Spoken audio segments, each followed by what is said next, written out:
स्वागत है आप सभी का हमारी इस खास पेशकश में। उत्तर प्रदेश विधानसभा चुनाव 2022 के दंगल में आज हम चर्चा कर रहे हैं कांग्रेस के महिला घोषणा पत्र को लेकर। और हमारे साथ चर्चा में कांग्रेस की तरफ से ओंकार नाथ जी, बीजेपी की तरफ से ओपी मिश्रा जी और समाजवादी पार्टी की तरफ से वंदना सिंह जी इस चर्चा में जुड़ी हुई हैं।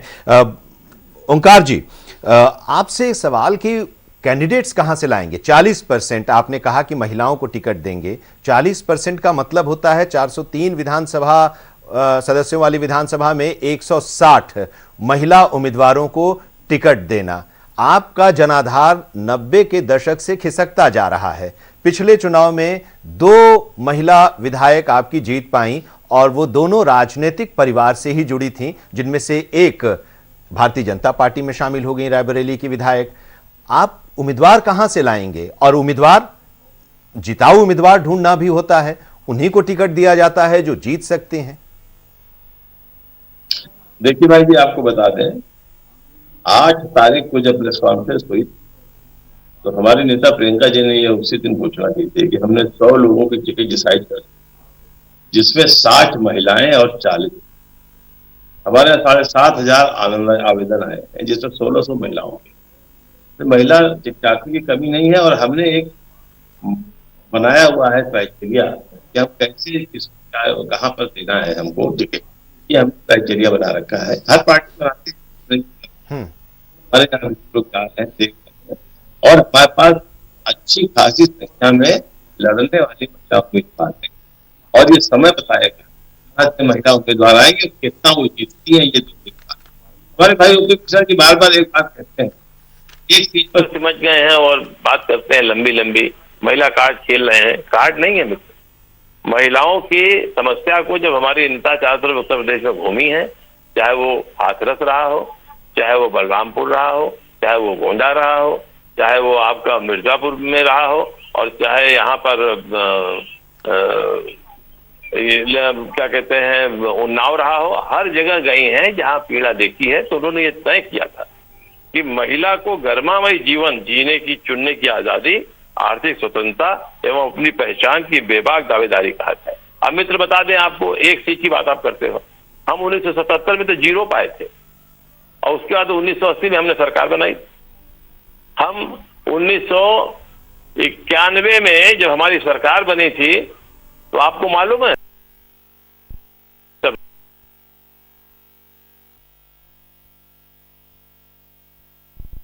लड़ने चले तुम्हारे 22 साल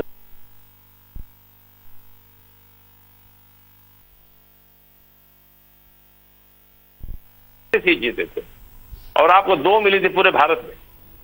तो ये कोई क्राइटेरिया नहीं होता है कि एक बार जो हार गया तो दोबारा वो जीत नहीं सकता है।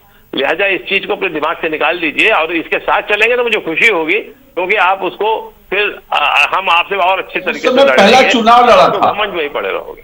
एक चीज नहीं, ठीक है, लेकिन अब सवाल ये कि 1990 से लेकर 2021 तक का 2022 में चुनाव होने जा रहा है। इस दौर में उत्तर प्रदेश में तो आप कमजोर ही होते गए ना। नहीं, आपने आप अमेठी तक को हार गए। अभी तक आपके पास अमेठी और रायबरेली होती थी, आप अमेठी तक को हार गए। 1990 से 1922 तक की बात कर रहे हैं, लेकिन 2009 में हम भारतीय जनता पार्टी के इतिहास में 2 सीट के बाद से वो 89 का चुनाव हो, 91 का चुनाव हो। जरा सुन लेते हैं, ओंकार जी को सुन लेते हैं। ओपी साहब, जरा उनको सुन लेते हैं, फिर आपके पास हम आएंगे, आप जवाब दीजिएगा। आज की स्थिति क्या है कि आज जब चुनाव जब हम जा रहे हैं, सबका जनता ने देख लिया। जनता बहुत समझदार है और बहुत सूक्ष्म दृष्टि से हर चीजों का अवलोकन करती है। ये नहीं है कि वो क्या कहते हैं, वो आप उसको समझिए कि हम कोई एक मुद्दा चला देंगे और जनता उसमें भ्रमित हो जाएगी। हमने मुद्दे चलाए। जब हमारी 2009 में सरकार बनी थी, सूचना का अधिकार हमने दिया था, उससे हमारा ही नुकसान हुआ, लेकिन हमने दिया। हमने शिक्षा का अधिकार दिया, हमने सारी चीजों का इसलिए अधिकार दिया कि लोकतंत्र में स्वस्थ परंपरा हो, हर आदमी हमारी गलती को बताए, हमको हटाए भी, दूसरे को बनाना चाहता है बनाए भी, और जब उसकी गलती है तो उसको भी हटाए। मतलब अभी आप पिच तैयार कर रहे हैं अगले 5 साल के लिए? जी नहीं, हम इस वक्त सरकार बनाएंगे उत्तर प्रदेश में। आप देखिएगा जिस तरह से अशांति बैठी हुई है, मैं तो जगह जगह मिलता हूं, लोगों से बात करता हूं, लोग हमारी पार्टी के नेता की बहुत तारीफ करते हैं कि बहुत मेहनत कर रहे हैं, बहुत कायदे की चीजों को लेकर चल रहे हैं। सवाल इस बात का नहीं है, सवाल इस बात का है कि आप ईमानदारी से आगे बढ़िए। आप बताइए, जब आपने सत्ता लिया था 2017 में तो 17 लाख बेरोजगार थे, आज 32 लाख बेरोजगार है। कैसे हो गए साहब? सवाल ये है कि ये इसको कौन रोकेगा? तो जो सरकार है वही तो रोकेगी ना। ठीक है, आपने दावा किया कि आप सरकार बनाने जा रहे हैं, और जब ये आप दावा कर रहे थे तो ओपी मिश्रा जी और वंदना जी दोनों लोग मुस्कुरा रही थी। वंदना जी, पहले हम आपसे रिएक्शन ले लेते हैं कि आपको ये लग रहा है कि कांग्रेस से भी आपको लड़ना है और भारतीय जनता पार्टी से भी लड़ना है और बहुजन समाज पार्टी से भी लड़ना है। लड़ाई कितनी इस बार जो होने जा रही है, खास करके अगर हम समाजवादी पार्टी के संदर्भ में बात करें तो मुश्किल दिखाई दे रही है? देखिए, जितने भी राजनीतिक दल हैं सब अपनी अपनी रणनीति से तैयारी करके, सब चुनाव और राजनीतिक दल राजनीति करने के लिए ही आते हैं और सब अपनी अपनी तैयारी से लगे हुए हैं। ये तो आने वाला वक्त बताएगा किसकी सरकार बनती है और किसकी जाती है। रहा सवाल कांग्रेस का, वो अपनी रणनीति है उनकी, वो अपनी तैयारी से है। समाजवादी पार्टी, हम लोग अपनी तैयारी से हैं। तो ये कहना कि वो ज्यादा है, सबकी अपनी अपनी रणनीतियां हैं। जी। रहा सवाल, जैसे कि भी मैं सुन रही थी चर्चा, हम फिर आ जाते हैं अपनी महिलाओं के ऊपर। जब तक आप महिलाओं को सशक्त नहीं करेंगे, मानसिक रूप से नहीं करेंगे, महिलाओं की भागीदारी कैसे होगी? आप ये बताएं, महिलाएं ही घर चलाती हैं। आज की तारीख में महिलाओं को कितनी परेशानी का सामना करना पड़ रहा है। डीजल और पेट्रोल के दाम आसमान छू रहे हैं और सब सारा दारोमदार हमारे घर का उस पे ही निर्भर करता है। तो सारा काम तो महिलाएं करती हैं, घर चलाने का काम महिला करती, लेकिन मानसिकता ऐसी है हमारे यहाँ देश में कि लोग अभी भी महिलाओं को दबाना चाहते हैं, नीचे करना चाहते हैं। अभी मैं आपको कल की घटना बताती हूँ, बहुत छोटी सी चीज है लेकिन सोचने वाली बात है। मैं आ रही थी और मैंने देखा एक लड़का बहुत जोर से उनकी अपने एक महिला की पिटाई कर रहा था। तो मैंने गाड़ी रोकी, मैंने कहा ये क्या कर रहे हो? कहने लगा मैं हस्बैंड हूं। मैंने कहा हस्बैंड हो तो ये हाल है, बताइए। ये तो हमारी मानसिकता है, इसका भी देखना पड़ेगा। ये बदलाव कैसे होगा? बदलाव तभी होगा जब महिलाएं आगे बढ़ेंगी और हर क्षेत्र में आएंगी। लेकिन फिर महिलाओं को मौका भी तो मिलना चाहिए। तो मौका समाजवादी पार्टी इस बार देगी इस चुनाव में? आनंद जी, आपने खुद कहा कि जैसे कि आपने कांग्रेस का उदाहरण दिया, कोई भी राजनीतिक दल हो, अगर आप अपने ही राजनेताओं के और जान पहचान के लोगों की महिलाओं को ही अगर आप भागीदारी देंगे और बाकियों को नहीं देंगे तो फिर कहां से भागीदारी आएगी महिलाओं की? वो पहुंच ही नहीं पाएंगी प्रियंका गांधी के पास, तो कहां से वो लड़ेगी चुनाव? समाजवादी पार्टी इस बार अब तरजीह देगी, स्पेस देगी महिलाओं को? बिल्कुल देना चाहिए, देगी, क्यों नहीं देगी? वंदना जी इस बार चुनाव लड़ेंगी? अरे नहीं, महिला फेस को रिप्रेजेंट करेंगी, नेतृत्व करेंगी?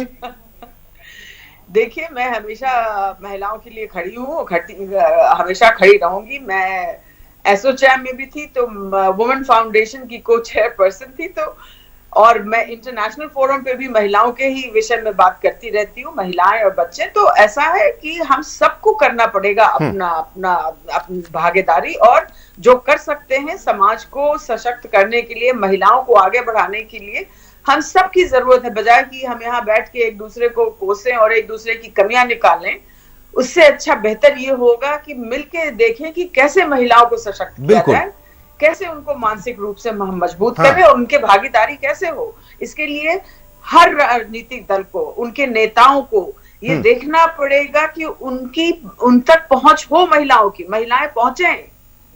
वहां कोई पहुंच ही नहीं जाता, लोग घेरे बैठे रहते हैं। बिल्कुल, यही सवाल, यही सबसे बड़ा सवाल है। ठीक है, राजनीतिक दल अपना मैनिफेस्टो बनाते हैं, अपना एजेंडा तय करते हैं। कांग्रेस ने भी अपना एक मैनिफेस्टो का एक हिस्सा जारी किया है महिलाओं के पक्ष में कि किस तरह से महिलाओं को और सशक्त बनाया जा सके व्यवस्था के अंदर। तो ये एक अच्छी बात है, इसको तो आप एक्सेप्ट करते हैं ओपी मिश्रा जी? आप कह रहे हैं कि ठीक है, आप लोगों की सरकार है और केंद्र में या प्रदेश में महिलाओं के लिए वो काफ़ी काम कर रही है, लेकिन अगर उसमें इनको भी जोड़ा जाए, जो उनकी तरफ से सवाल उठाए गए हैं, मैनिफेस्टो में उनके डाले गए हैं, वो भी तो अच्छी ही बात है। उसके साथ भी तो चलना चाहिए, उस पर कोई आपत्ति नहीं होनी चाहिए, ये भी एक सच है।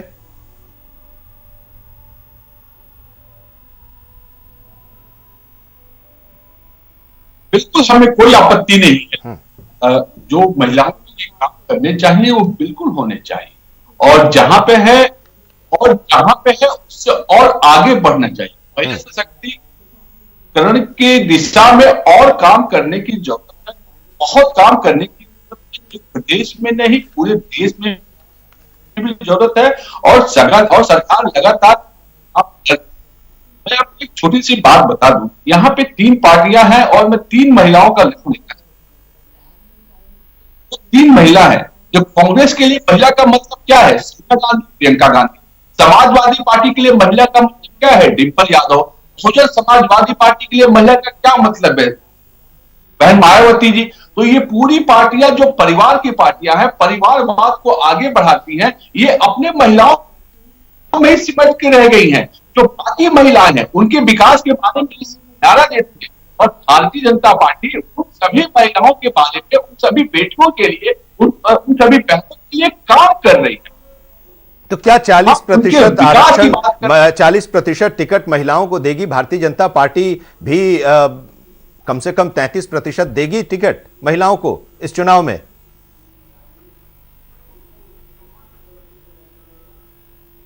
देखिए, पार्टी क्या डिसाइड करेगी ये तो मैं नहीं जानता, लेकिन निश्चित रूप से महिलाओं की भागीदारी पार्टी में लगातार बढ़ रही है।